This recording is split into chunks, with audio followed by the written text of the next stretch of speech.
Kristus, salam jumpa kembali dalam kasih-Nya. Mari kita kembali merenungkan firman Tuhan hari ini. Mari kita berdoa terlebih dahulu. Ya Bapa, syukur kami naikkan kepadamu karena hari ini diberi kesempatan untuk mendengar dan merenungkan sabdamu. Berbicaralah karena kami sudah siap untuk menerimanya. Di dalam nama Allah Bapa, Anak, dan Roh Kudus kami berdoa. Amin. Inilah firman Tuhan dari Markus pasal 4 ayat 35 sampai 41. Pada hari itu, waktu hari sudah petang, Yesus berkata kepada mereka, "Marilah kita bertolak ke seberang." Mereka meninggalkan orang banyak itu lalu bertolak dan membawa Yesus beserta dengan mereka dalam perahu di mana Yesus telah duduk, dan perahu-perahu lain juga menyertai dia. Lalu mengamuklah taufan yang sangat dahsyat, dan ombak menyembur masuk ke dalam perahu, sehingga perahu itu mulai penuh dengan air. Pada waktu itu Yesus sedang tidur di buritan di sebuah tilam. Maka murid-muridnya membangunkan dia dan berkata kepadanya, "Guru, engkau tidak peduli kalau kita binasa." Ia pun bangun, menghardik angin itu dan berkata kepada danau itu, "Diam, tenanglah."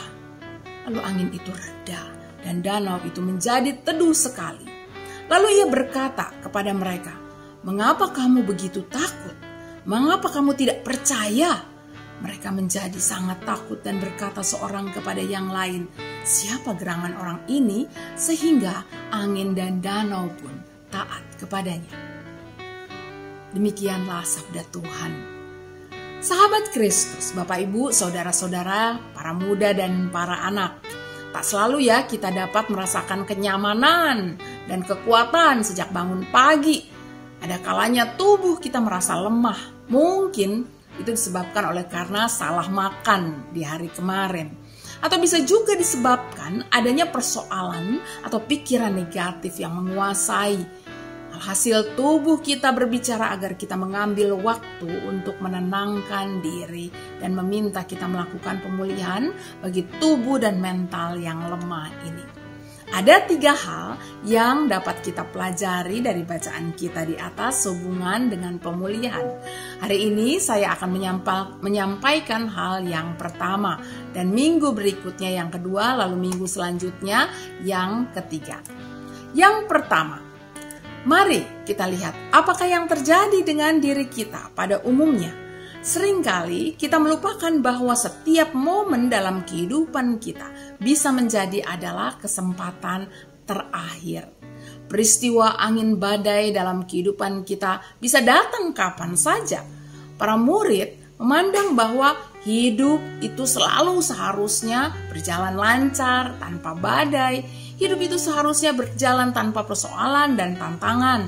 Pada saat itu hal ini tak disadari oleh para murid. Lagi pula jika memang waktunya, bukankah setiap orang akan sampai pada akhirnya juga?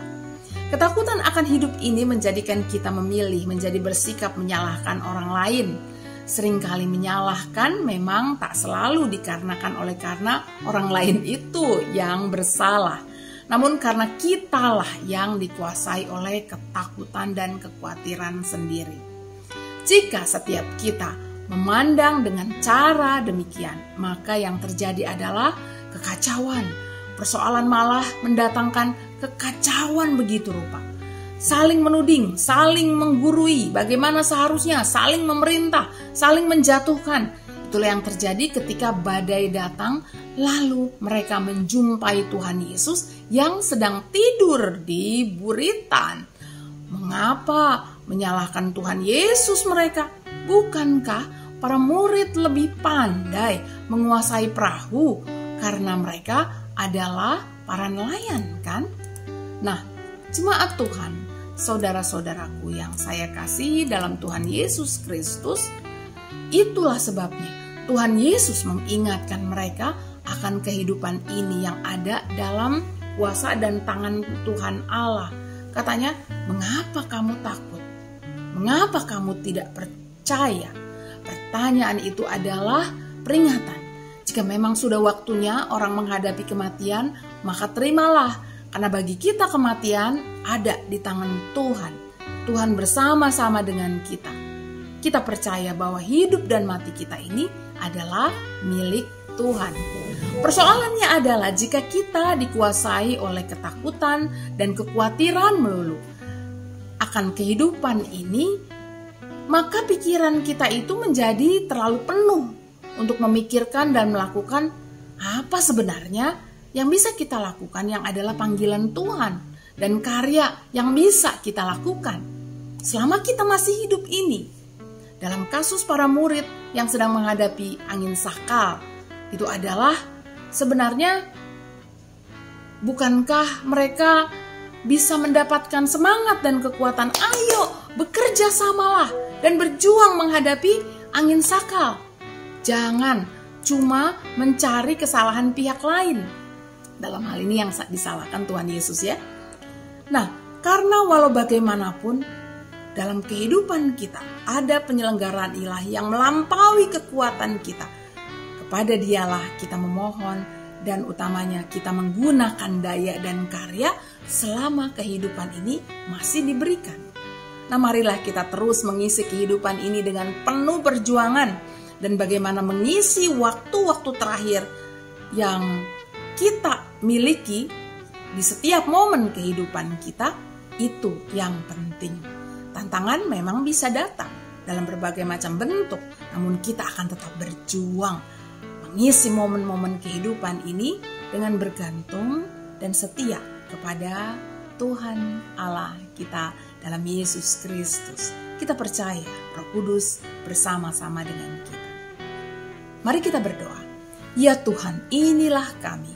Mohon selalu sumber kekuatan-Mu hadir dan kiranya Tuhan memimpin dan memberikan kepada kami hikmat untuk mengisi hari-hari dan hidup kami. Di dalam nama Putra-Mu Yesus Kristus kami memohon. Amin. Sahabat, sampai jumpa. Ingat, Tuhan beserta, Tuhan menyertai, Tuhan memberkati.